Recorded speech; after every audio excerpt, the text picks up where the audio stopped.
Witam Was serdecznie. Bardzo się cieszę, że tak wiele osób podziela moją pasję w malarstwie. Nie zapominajcie kliknąć subskrybuj oraz dzwoneczek. Dzięki temu będziecie mieć dostarczane informacje o każdym nowym pojawiającym się filmie. Jeśli natomiast chcecie zostać moim patronem, będziecie dostawać często nowe filmy dotyczące szkolenia z malarstwa. Wystarczy rozwinąć opis na dole każdego. Witam Was serdecznie w kolejnej części malowania obrazu. Dzisiaj będziemy malować piękne, blade, jasne, herbaciane róże na bardzo delikatnym pastelowym tle. Przygotowałam sobie blejtram wielkości 40 na 50 cm, płótno bawełniane oraz przygotowałam całą plejadę w zasadzie barw.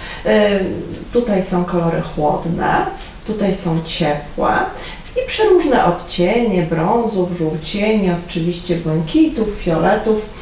Nawet jeżeli nie ma ewidentnie danego koloru w obrazie, warto jest zawsze wycisnąć ich nieco więcej, dlatego że czasem wystarczy maleńka domieszka na zmianę konkretnej barwy. Zaczynamy sobie od zagruntowania płótna wodą i białą farbą, ponieważ jak pamiętacie z moich poprzednich lekcji, płótno potrzebuje sporo wsiąknąć najpierw wilgoci, żeby później można było bardzo łagodne, kolorystyczne przejścia wykonać pędzlem. Potrzebujemy dzisiaj pędzli nylonowych, płaskich. To jest akurat taki pędzel 5 cm szerokości. Maczam go tak dosyć porządnie w wodzie i pobieram na razie czystą biel.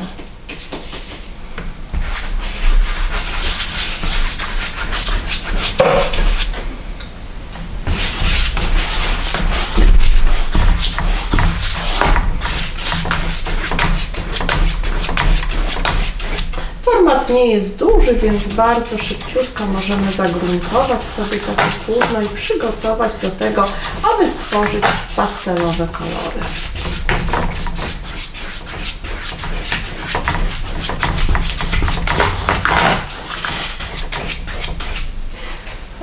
Dobrze, w zasadzie grunt jest przygotowany. Teraz wezmę nieco mniejszy pędzelek, również płaski nylonowy i postaram się nanieść troszeczkę plam, które będę chciała później delikatnie rozmazać w tle. Moja kompozycja róż będzie mniej więcej od góry do dołu przez środek szła, więc pod kwiaty nałożymy zdecydowanie ciemniejsze kolory, tworząc głębie. Natomiast po brzegach chciałabym, żeby te kolory się pięknie rozmywały i przechodziły niemalże w takie bladziutkie, białe, kremowe jakieś odcienie. W związku z tym zacznę sobie od jaśniejszych kolorów. Wezmę odrobinę ochry. Ochra mi bardzo ładnie tutaj poociepla mój obraz.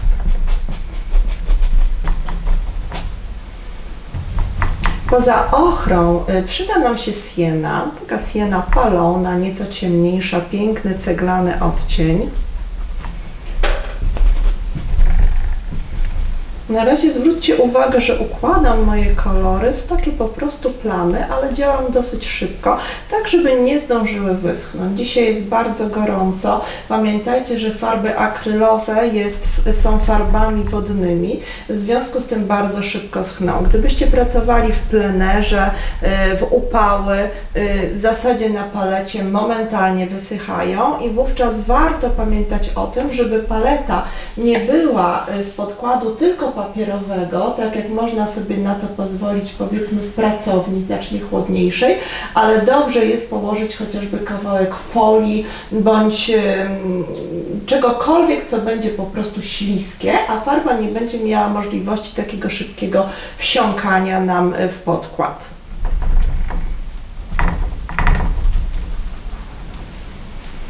Dołożymy sobie od razu troszeczkę takiej jaśniuteńkiej, bladej zieleni. Ona będzie stanowiła nam takie podkłady pod listeczki. Kolorystyka, jak widzicie, bardzo subtelna, bardzo delikatna, bo też i same kwiaty będą blade i delikatne. Nie może tło ingerować nad tym, co chcemy tak naprawdę pokazać w obrazie najważniejszego.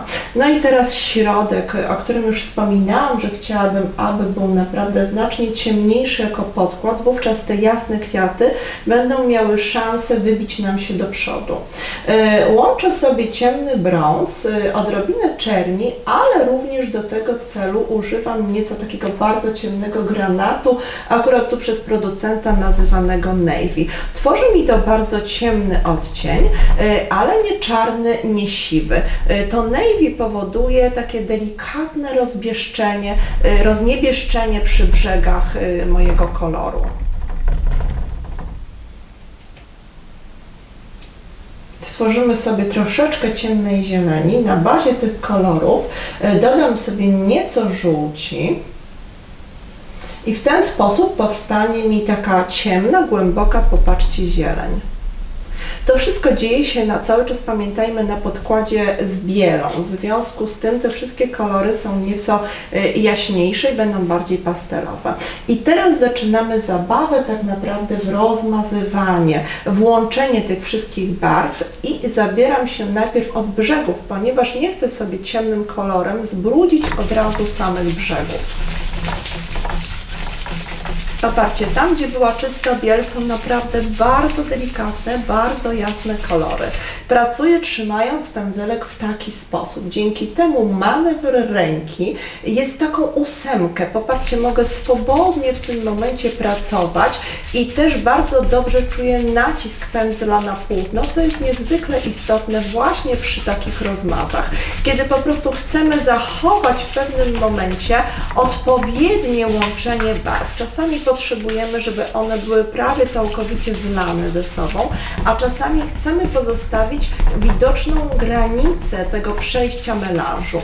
I dlatego musimy bardzo dobrze czuć nacisk pędzla na płótno. Tam, gdzie czujemy, że ta biel już za bardzo wyschła, zawsze możemy jej nieco dodać. Ona wtedy nam się jeszcze ładnie tutaj cały czas będzie z tymi kolorami łączyła i rozjaśni nam jeszcze dodatkowo te miejsca, które chcemy, żeby były najjaśniejsze właśnie przy brzegach. W ten sposób uzyskamy wrażenie kompozycji zamkniętej.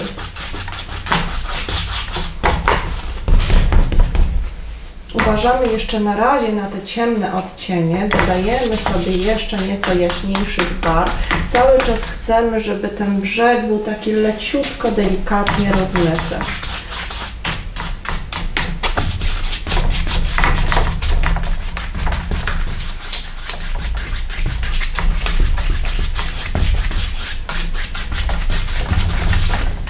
Zrobimy teraz łącznik między tymi dwoma odcieniami brązów i zieleni, właśnie delikatnie przecierając dodatkowo bielą. Popatrzcie, w sposób bardzo naturalny jeden kolor przechodzi w drugi.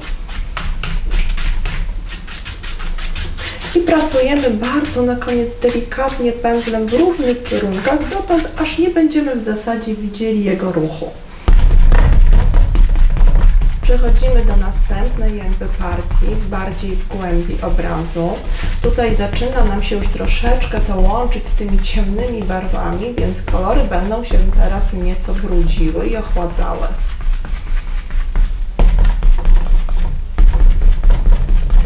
No i teraz to, co jest tutaj największym takim absolutnie cieniem. Musimy uważać, żeby za bardzo nie wyszło nam to na brzegi.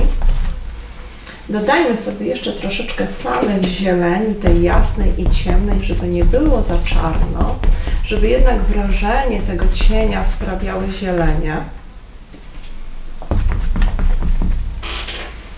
Dobrze, i teraz musimy umyć pędzel i bardzo dokładnie go wytrzeć. On musi być praktycznie suchy.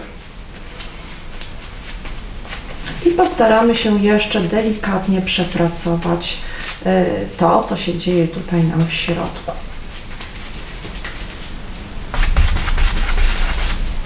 Jeżeli pędzel będzie za mokry, to również będzie pozostawał za dużo takich śladów, a my chcemy uzyskać taką naprawdę bardzo delikatną, z łagodnymi przejściami powierzchnię.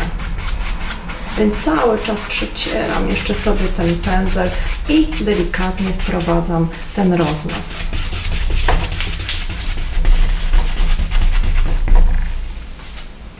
Farba mi schnie w międzyczasie, co też mi tutaj akurat troszeczkę ułatwia sytuację, bo jeżeli będzie jej za dużo, to nie będziemy w stanie dobrze ją w tym momencie połączyć, tak aby nie zbrudziła nam boków. Pracując na samym dole, warto jest sobie przestawić obraz tutaj na sam brzeg sztalugi, tak aby nie przeszkadzał nam tutaj ten kant w poruszaniu pędzelkiem swobodnym.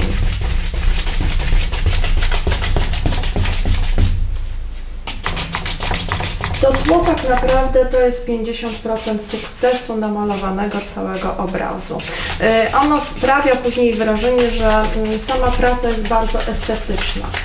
Warto jest więc naprawdę poświęcić trochę więcej czasu i wykonać to tło bardzo poprawnie, czysto i estetycznie.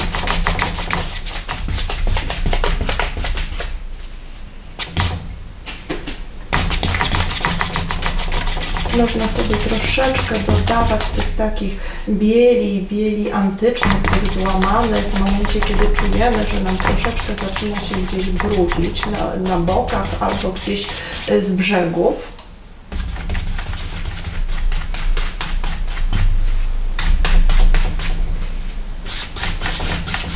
I tak, moi kochani, w ten sposób wykonane tło pasuje nam tak naprawdę pod każdą abstrakcję, pod każdy rodzaj kwiatów. Tutaj można wykonywać kwiaty różnymi technikami. Może to być kompozycja stworzona ze szpachelki, ale równie dobrze może być to kompozycja, gdzie po prostu będziemy malować kwiaty pędzlem, różnymi ciekawymi technikami. I właśnie dzisiaj pokażę Wam taką ładną, ciekawą technikę, bardzo efektowną, malowania tak zwanego wachlarzykowego. Namalujemy sobie właśnie taką techniką róże.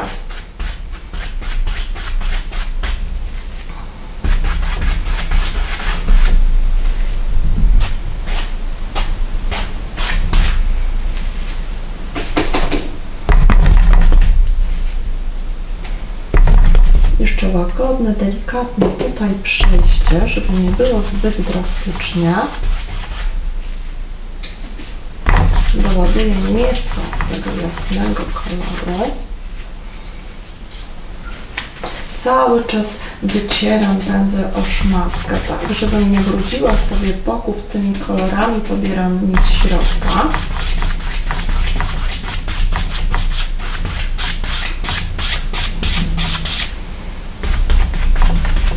Możecie się wspomagać również gąbeczkami w takiej sytuacji, kiedy czujecie, że na przykład ten rozmaz pędzlem nie do końca nam idzie.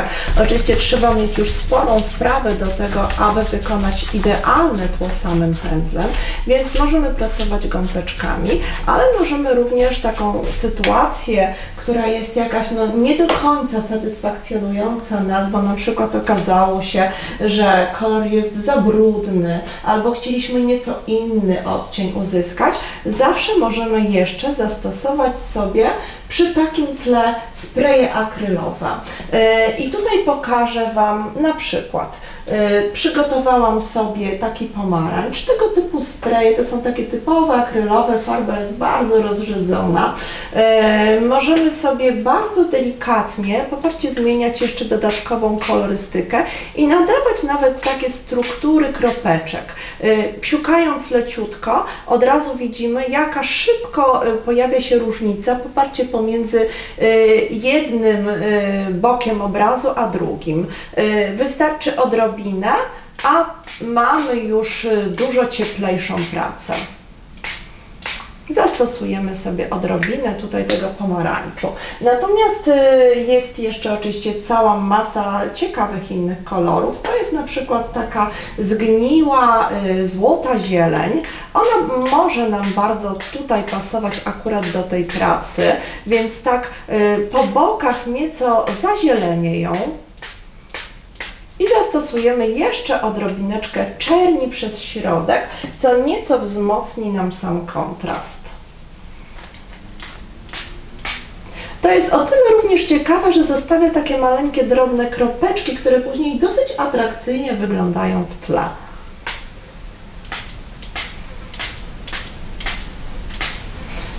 Dobrze. To mi się już podoba. Myślę, że na tym etapie możemy je wysuszyć, ponieważ aby malować nie szpachelką, ale pędzelkiem w tym momencie, wciskając go nawet nieco w obraz, musimy mieć już absolutnie suche tło. W innym przypadku będziemy sobie niestety wszystkie kolory brudzić. Myślę, że w przypadku takiego tła 10 do 15 minut maksymalnie suszenia suszareczką wystarczy. Za chwilę wracam. Obraz został już wysuszony. Popatrzcie, całe to już jest pięknie przeschnięte i teraz możemy kontynuować pracę. Same kwiaty będą powstawały na samym końcu, zanim zaczniemy je malować. Spróbuję delikatnie naszkicować gałązeczki, na których one się nam pojawią. One będą gdzieś tutaj pod spodem i odrobinę liści, które kwiaty będą nam przysłaniały. Te listeczki oczywiście na koniec, później jeszcze będziemy mogli domalować tam, gdzie trzeba, tak aby kwiaty wyglądały bardzo naturalnie. Na początek biorę pędzelek kałan, cieniutki, ale już popatrzcie, przygotowałam sobie 3 płaskie pędzle w różnych wymiarach. One będą mi potrzebne do tego, żeby stworzyć różnej wielkości płatki w moich różach. Kałanek maczam mocno w wodzie i teraz takim ciemnym brązem w połączeniu nawet z odrobiną ciemnego granatu,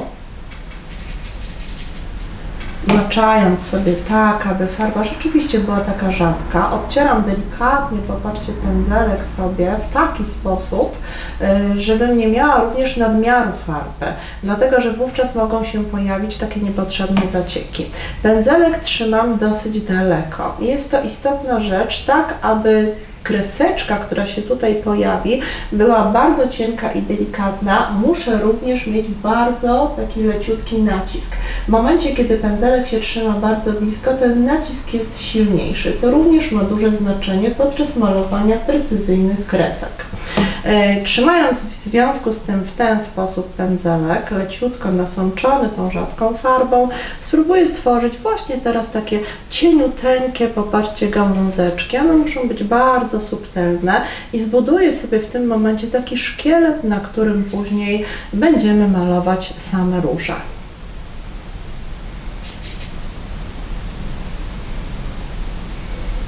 To będzie taka piękna, subtelna gałązka róż.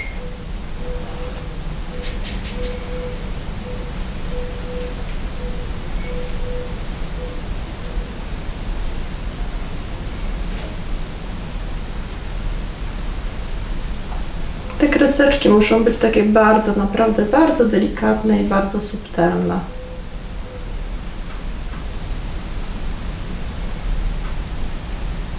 Na nich znajdują się również kolce charakterystyczne dla róż, więc możemy sobie nawet delikatnie już takie sugestie tych kolców zrobić.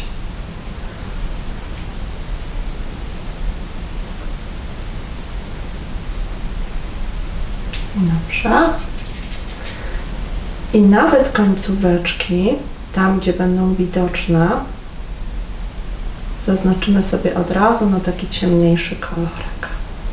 Chciałabym, żeby gdzieś w tym miejscu pojawiła mi się taka róża, widoczna nieco jak gdyby od dołu. Natomiast tutaj stworzę układ 2 dużych kwiatów. Kwiaty będą bardzo jasne, ale zanim przejdziemy do kwiatów, tak jak już wspominałam, dobrze by było skupić się jeszcze na listeczkach. Wezmę w związku z tym inny jeszcze podobny pędzel do tych, tak aby sobie już później nie brudzić koloru i spróbujemy teraz namalować troszeczkę tych listków. W jaki sposób będziemy pracować? Chciałabym, aby listeczki w środku były nieco jaśniejsze, a na brzegach ciemniejsze. Pobieram więc z jednej strony pędzelka jasną zieleń z odrobiną ochry. Nie chcę, żeby ta zieleń była zbyt agresywna, więc ją tak nieco zmienię kolorystycznie, ocieplę jeszcze dodatkowo tą ochrą. Ona będzie wówczas subtelniejsza, tak to wygląda na pędzlu. I z drugiej strony pobiorę sobie ciemną zieleń, czyli z odrobiną tego navy ciemnego granatu. Zobaczmy, jak to będzie wyglądało na palecie. Popatrzcie, z jednej strony jest dużo jaśniej, z drugiej jest dużo ciemniej. Teraz nieco trzeba umaczać ten pędzelek i jeżeli jest zbyt mało farby, dołożymy jej sobie troszeczkę. Tej farby musi być troszeczkę na tym pędzlu, żeby ona była w stanie zostawić dobry ślad. Kiedy już mam przygotowany odpowiedni kolor, cały czas pracuję, zobaczcie, 2 stronami pędzelka. Teraz spróbujemy sobie popracować. Kładę pędzelek, popatrzcie, w taki sposób, żeby on był prawie płasko, ale nie do końca. I będę budować jedną stronę listka. Listki róży są takie delikatnie okrągławe, z końcóweczką z jednej strony.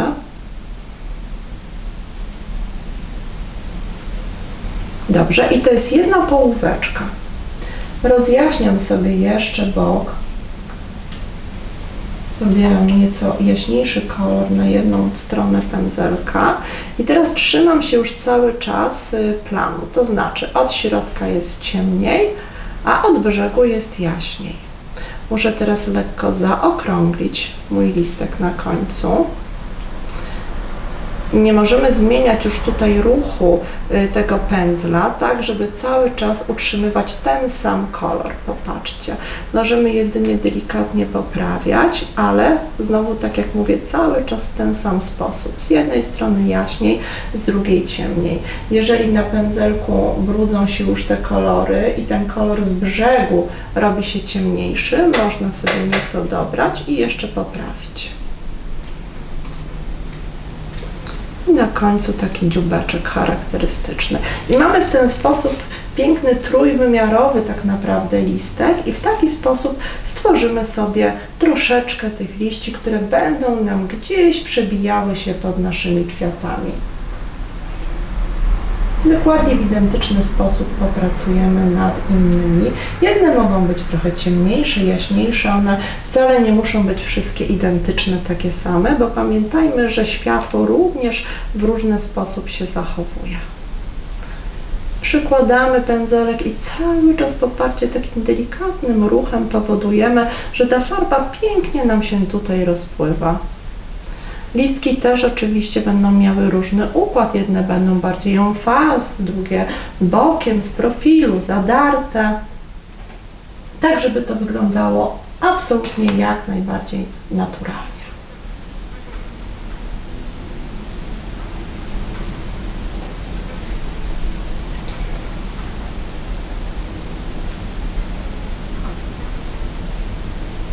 Niektóre listeczki mogą być tylko fragmentarycznie pokazane, mogą być mniejsze. Na drugiej stronie, malując listeczki, odwracamy sobie pędzelek tak, żeby już trzymać się rozjaśnienia z brzegu liścia. I przykręcamy sobie pędzelek dokładnie tak, żeby ten układ farby na nim cały czas był bardzo podobny. I to samo z tej strony. Popatrzcie, możemy sobie umaczać z drugiej strony po prostu ten pędzelek w farbie, żeby nam było wygodniej pracować po drugiej stronie obrazu.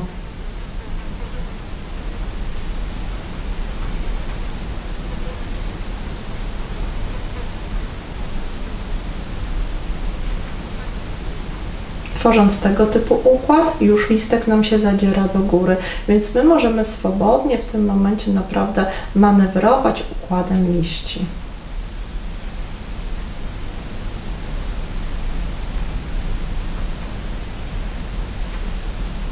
I jeszcze troszeczkę.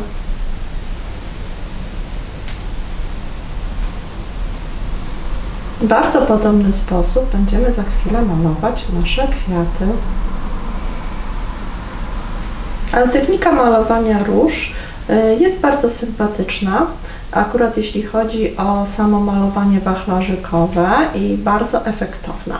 Pokażę Wam za chwilę, jak stworzyć na przykład bardzo szybko piękny, trójwymiarowy cylinder wnętrza róży.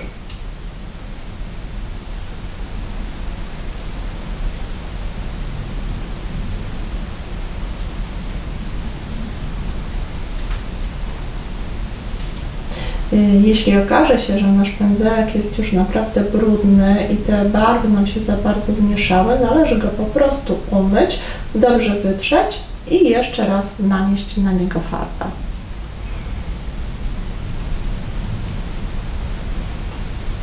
Ważna jest tutaj czystość farby na pędzlu absolutnie, bo nie uzyskamy takiego właśnie wrażenia melanżu i od razu trójwymiaru.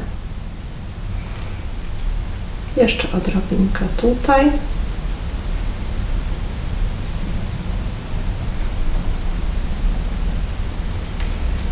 Chcę, żeby praca była taka bardzo delikatna, bardzo subtelna w swojej formie. Kolorystycznie będzie bardzo pastelowa, więc warto też dobrze, precyzyjnie w odpowiednim kolorze stworzyć te nasze listeczki. Na razie wystarczy. Chciałabym, żeby te listki znalazły się częściowo pod kwiatami, natomiast później, w zależności od tego, jaki układ dokładnie stworzymy, będziemy sobie ewentualnie jeszcze gdzieś je dokładać. Odkładamy na razie ten pędzel, który był już w zieleniach, no i mam w tym momencie, popatrzcie, 3 pędzle. Zacznę sobie od największego, ponieważ będziemy malować najpierw to, co jest jak gdyby od tyłu widoczne, później dochodzić do środka i wychodzić do przodu. W ten sposób będziemy mogli stworzyć naprawdę całkiem ładnie, precyzyjnie trójwymiarowe kwiaty. Potrzebujemy w tej chwili jasnych kolorów. Umaczam pędzel i troszeczkę zdejmę nadmiar wody, tak żeby nie kapało, ale on musi być naprawdę taki dobrze wilgotny. I teraz tak, płatki róż od zewnątrz będą jaśniejsze tutaj i będzie coraz ciemniejszy odcień, bo musimy widzieć ten trójwymiar. Biorę sobie teraz tą piękną biel antyczną, a po drugiej stronie odrobinę ochry. Do ochry dołożę odrobinkę takiego cielistego fleszu, on mi nieco to jeszcze ładnie ociepli, a na samą górę pobiorę czystą biel. Sprawdzam sobie pędzlem, czy rzeczywiście mam już to, co chcę, czyli taki, popatrzcie, piękny melanż. I teraz spróbujemy namalować tak bardziej en face, czyli przodem naszą różę. Zaczniemy od tego, co się dzieje na końcu i ona będzie miała dosyć takie, popatrzcie, szerokie płatki. Zbudujemy sobie w ten sposób cały pierwszy szkielet płatków tylnych.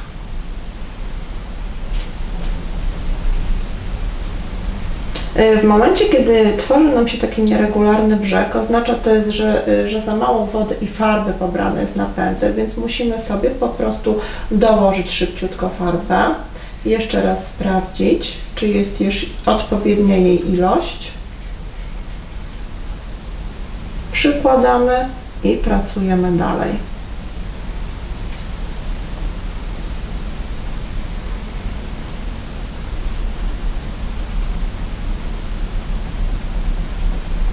Delikatnie poruszam pędzelkiem, tak aby stworzyć takie nieco nieregularne brzegi, charakterystyczne zresztą dla różyczek. One nie są takie do końca przecież gładkie. Cały czas dokładam farbę, inaczej nie będę w stanie móc dobrze nią pracować.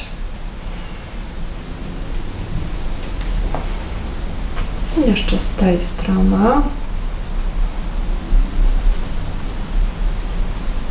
Dobrze. Zróbmy teraz odrobinę dolnych płatków, ale chciałabym, żeby one były już nieco krótsze, tak żeby moja różyczka troszeczkę się zadarła do góry.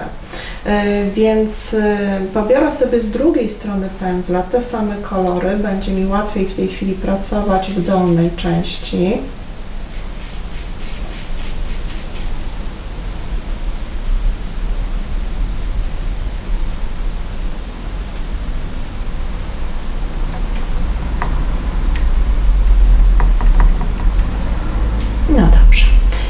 pierwszy szkielet.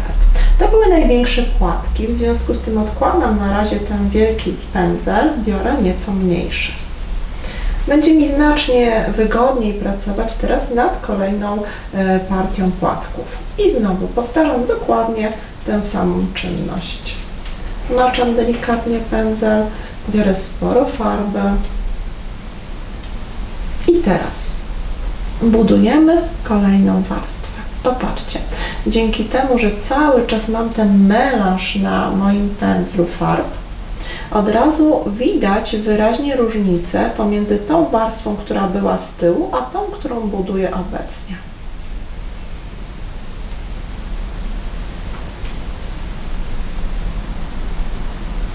Ważny teraz jest ten kant, żeby więcej pobierać farby, ponieważ to on właśnie wyznacza tą naszą granicę pomiędzy jedną partią wyższych tych płateczków, a drugą. Z drugiej strony, malując, znowu muszę zmienić kierunek poparcie pędzla, więc po drugiej stronie również nabieram w taki sam sposób farbę. I pracuję. I pojawiają się po tej stronie mniejsze płateczki. Zróbmy jeszcze jedną warstwę. I znowu jasny kolor, biały, ochra.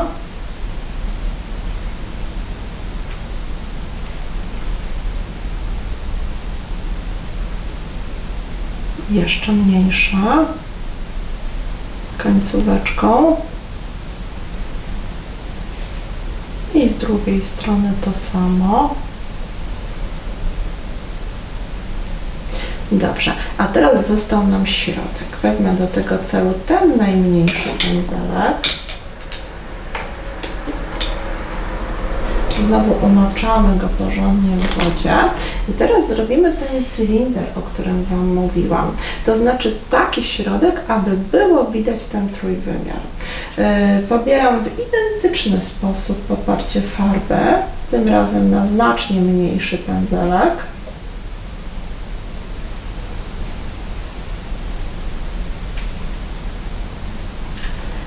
I zbudujemy tutaj na środku pierwszy płatek, tak samo identycznie jak do tej pory.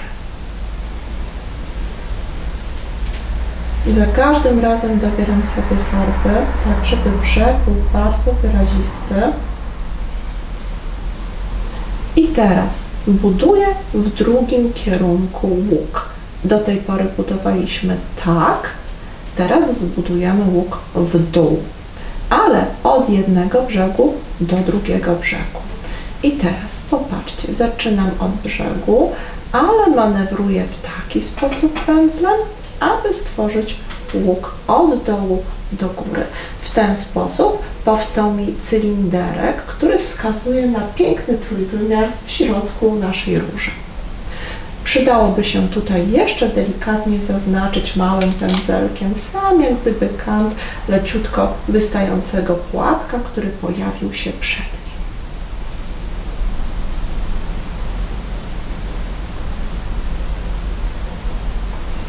Dobrze, na samym środku mojej różyczki mogę stworzyć takie maleńkie kuleczki brązowe.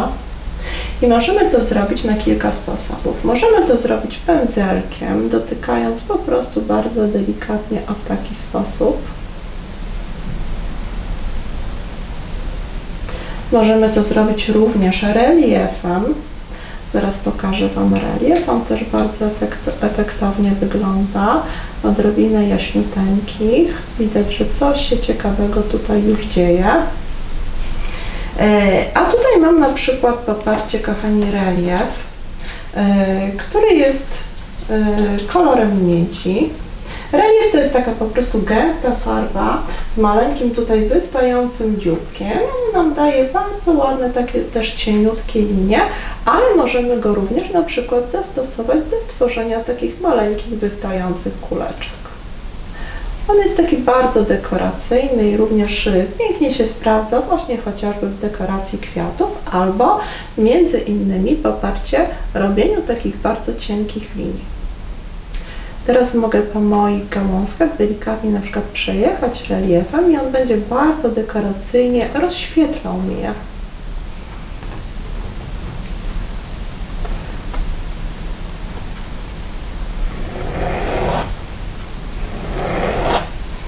Dobrze, w ten sposób stworzyliśmy sobie pierwszą różyczkę, która, jak sami widzicie, wygląda naprawdę bardzo efektownie i naturalnie. Spróbujemy teraz namalować kolejne kwiaty. Różyczka, którą namalujemy tutaj, będzie nieco bardziej przychylała się w lewą stronę i my cały czas możemy sobie swobodnie naprawdę manewrować tym układem. Więc biorę z powrotem sobie pędzel, ten duży, dobiorę białej farby. Ważne jest, moi drodzy, żeby ta farba cały czas była świeża na pędzlu. Ona nie może nam się zabrudzić. Pędzel musi być podzielony na dwa kolory. Możemy go przetrzeć, jeżeli uważamy na przykład, że jest za brudny już, to porządnie stukamy o dno naczynia z wodą, wycieramy o szmatkę i dopiero tak przygotowany pędzel z powrotem umaczamy sobie w białej farbie, odrobinkę tej bieli antycznej i do tego ochra.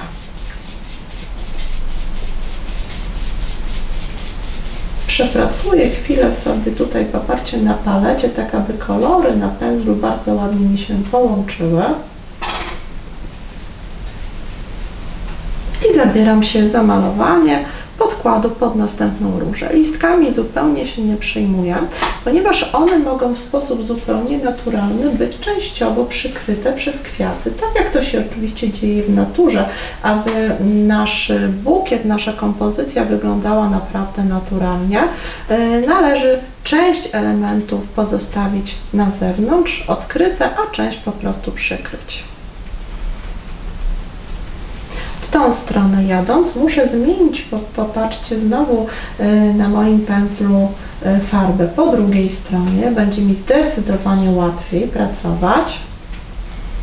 I znowu przykładam porządnie pędzeleczek i tak jak już mówiłam, chciałabym, żeby ta różyczka była bardziej przychylona w lewo, więc również zmienię nieco kierunek, układ moich liści.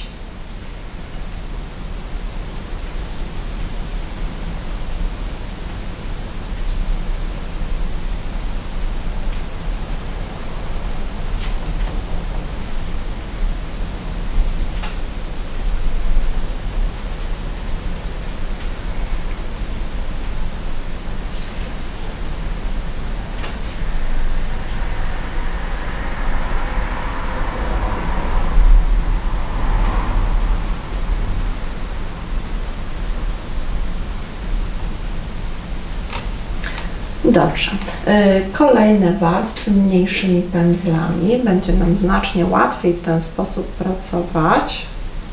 No i tutaj już troszeczkę widzę, że farba mi się zbrudziła, więc znowu należy ją oczyścić, szczególnie z brzegu, tak żeby każdy płatek był naprawdę biały od góry.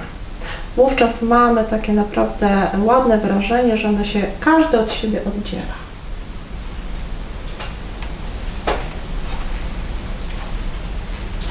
Jeżeli pierwszy raz będziecie malować tego typu kwiaty, warto jest najpierw wykonać troszeczkę prób po prostu na papierze bądź na tekturkach. Wówczas będziecie mieć już taką wprawniejszą, pewniejszą rękę. Nie będziecie musieli martwić się, że coś zepsujecie w obrazie.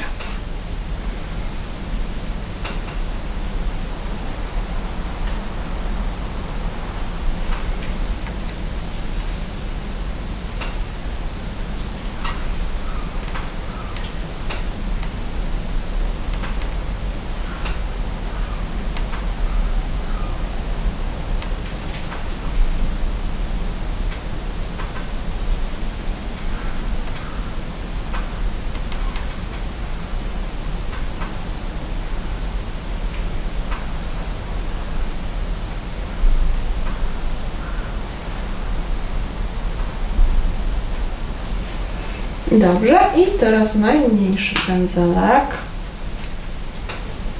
i znowu biel, ochra, sprawdzamy i spróbujemy sobie znowu wykonać manewr z cylindrem.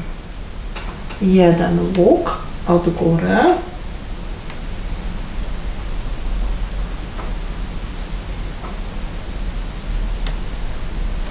Tutaj musimy mieć bardzo wyrazisty brzeg biały, żeby nam to wyszło i ciemniejszy dół. I manewrujemy teraz z dolnym brzegiem, idąc tak, żeby w tym miejscu pojawiła się taka elipsa. No i jeszcze płateczek, który tutaj powinien się również nam pojawić dosłownie jako taki sam kancik dosłownie bieli.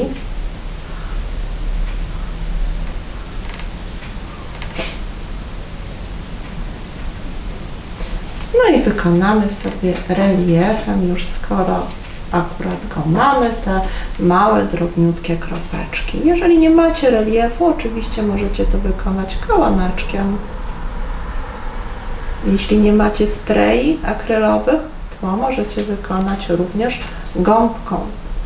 Pamiętajcie, że po wyschnięciu pierwszej warstwy z dużą ilością woda namoczoną gąbką, odrobinka farby i również możemy zmieniać delikatnie tło, nie niszcząc tego, co jest pod spodem. Tworzenie takiego jakby szkiełka kolorowego w malarstwie nazywane jest po prostu laserunkiem. I możemy również przy malarstwie akrylowym taki laserunek wykorzystać.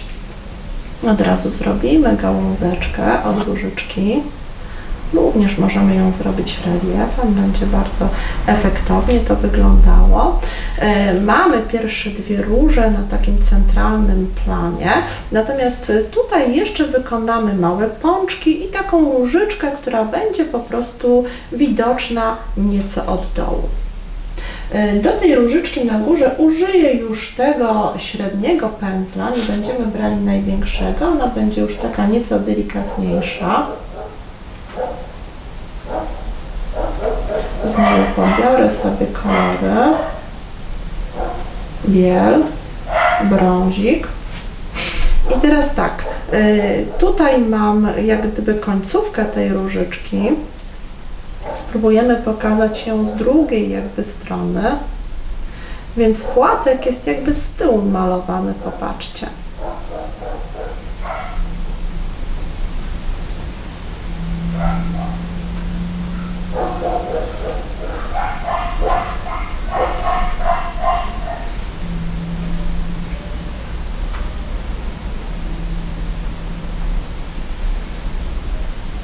Na górze ona będzie nieco przez to spłaszczona, że właśnie będzie taka widoczna bardziej od tyłu.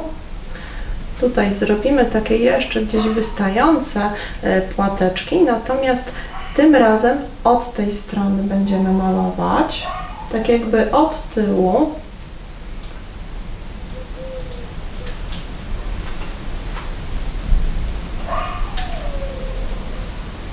I to te płatki właśnie będą widoczne.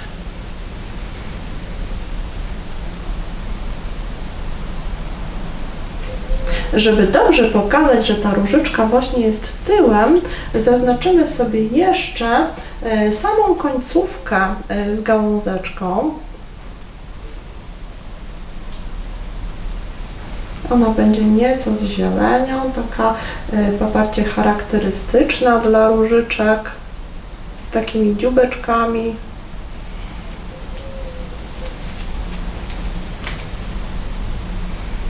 Delikatnie jeszcze możemy tym reliefem ją poprawić. Będzie miała również kolce wystające. I widzimy, że ona jest po prostu tyłem. Namalujemy jeszcze pączki. Pączki wykonamy tym mniejszym pędzelkiem. Delikatnie, one muszą się znaleźć tutaj na samych zakończeniach. I dokładnie podobną techniką jak płateczki.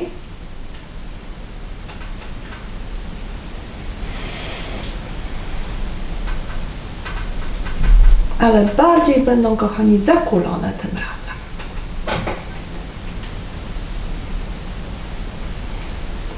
W taki sposób. I zrobimy sobie jeszcze taki płateczek, który nam pięknie tutaj będzie przykrywał, zobaczcie, całe boczki. Malutkim pędzelkiem, z większą ilością wody. Pokażemy jeszcze tutaj tą końcóweczkę. cieniuteńkie jakby wykończenia. No teraz już chyba wyraźnie widać, że mamy do czynienia z pączkiem. Troszeczkę zieleni dodamy, żeby wyglądało to jeszcze bardziej naturalnie.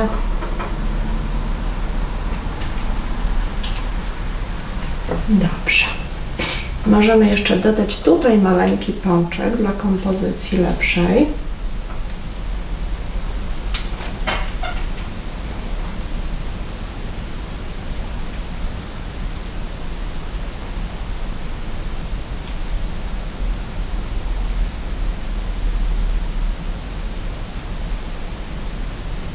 I tutaj.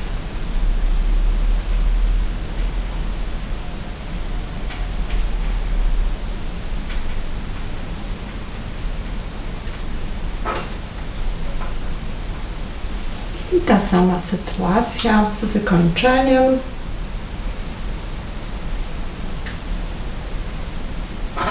Końcóweczki z zieleniami.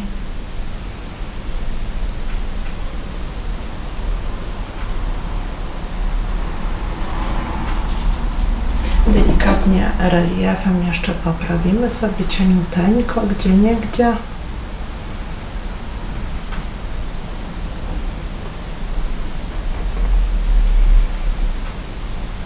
Dobrze, mamy nasze różyczki, ale kompozycja jeszcze jest za pusta. W związku z tym domalujemy troszeczkę listków. Niektóre poparcie zostały po prostu poprzykrywane, czyli to, o czym mówiłam na początku. Umiejemy średni pędzelek i średnim pędzelkiem nieco jeszcze domalujemy liści.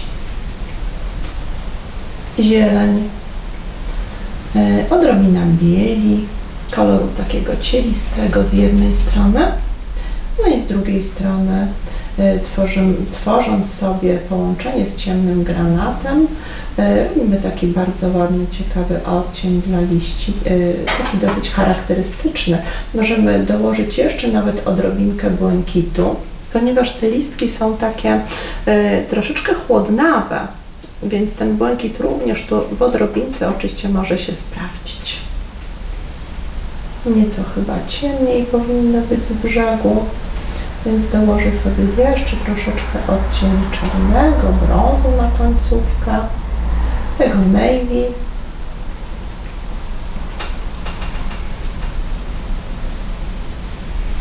I listeczki, które będą w przeróżnym tutaj układzie. Popatrzcie. Jedne będą bardziej otwarte, inne będą pozamykane, ale generalnie należy teraz troszeczkę wypełnić tą kompozycję, żeby była taka bardziej jeszcze naturalna i ciekawsza. Bardzo szybki, efektowny sposób na namalowanie kwiatów i liści.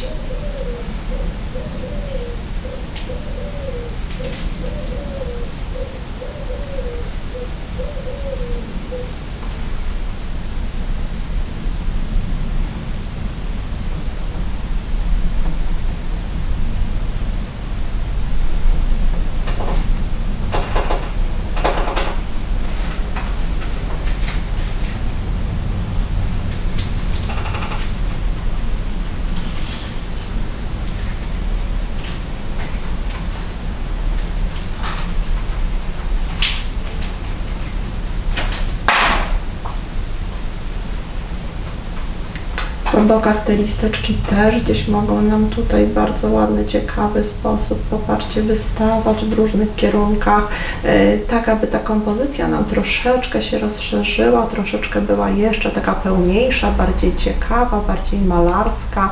Nie bójmy się dołożyć, więc tutaj nieco więcej zieleni. Niektóre listeczki mogą być wyraźniejsze, inne mniej wyraźne. To jest takie przecież naturalne w malarstwie.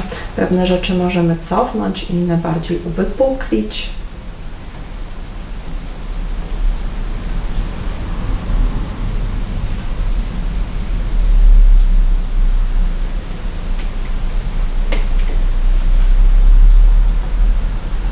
Jeśli uznamy, że coś jest na przykład za jasne, chcemy przyciemnić, możemy drugi raz pociągnąć w taki sam sposób.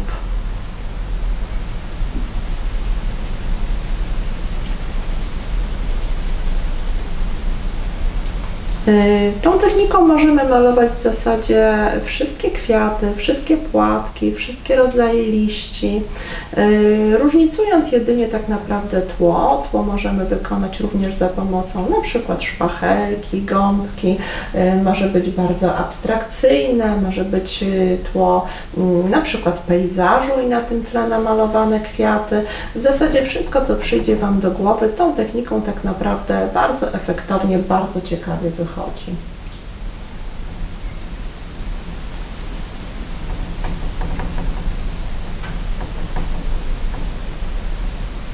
Niektóre płatki mogą być trójwymiarowe, bardziej zadarte do góry, inne idące zupełnie w bok. Ważne jest tutaj również urozmaicenie, tak żeby to wszystko nie wyglądało w identyczny sposób.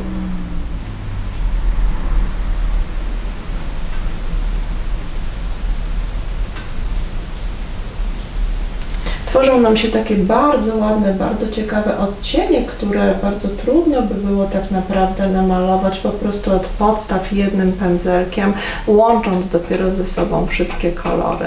A ta technika pozwala nam właśnie na takie szybkie i bardzo efektowne malarstwo, pokazujące od razu ten trójwymiar i przestrzeń.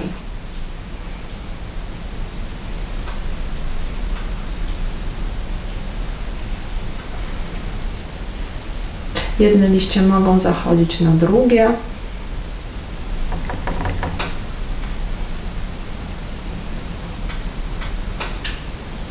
Dobrze, teraz pomiędzy tymi listeczkami możemy jeszcze na przykład pokazać troszeczkę reliefem gałązeczek. Ten piękny miedziowy kolor będzie nam tutaj bardzo uatrakcyjniał dodatkowo pracę.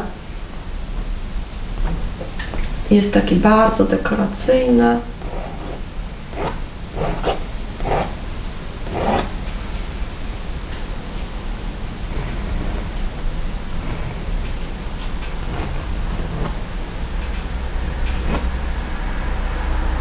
Troszeczkę takich połamanych, również gdzieś charakterystycznych gałązek. Trochę suchych, tak jak to bywa naturalnie przy gałęziach róż.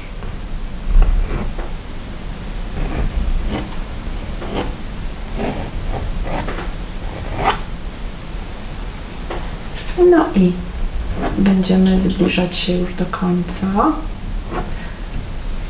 Pozostał nam jeszcze podpis. Podpiszemy się również reliefem w prawym dolnym rogu. Praca wówczas będzie dobrze wyglądała kompozycyjnie z podpisem.